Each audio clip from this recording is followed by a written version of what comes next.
जगाचा अपराध सहन करून घेतो त्याला योगी म्हणतात. योगी कोणाला म्हणावं?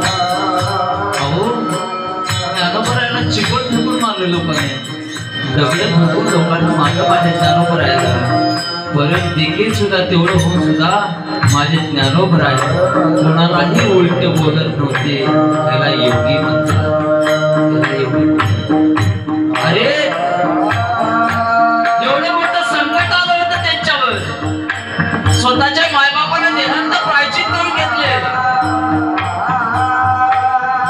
अन्नाची परेशानी होती, त्यांना अन्न खायला भेटत नव्हतं. तरी सुद्धा माझ्या ज्ञानोबरायाने तुमच्या आमच्याकरता पसायदान मागावं.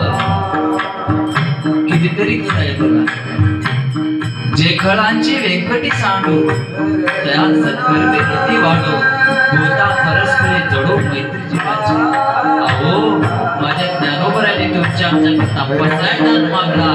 ज्या लोकांना दगड फेकून मारले, ज्या लोकांनी माझ्या ज्ञानोबरायाला चिखल फेकून मारलं, त्याच लोक आता ज्ञानोबरायाच्या पादुकाचं अभिषेक करून करोडो रुपये कमवतात. हे ताकद माझ्या ज्ञानोबरायाची आहे. हो दादा, सोपी गोष्ट नाही दादा.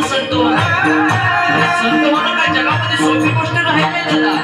अरे साधे साधे महाराजांना त्यांना एवढा त्रास होतो, आपण ते त्रास सहन करायला सुद्धा आपल्या दिवशी ताकद नाही.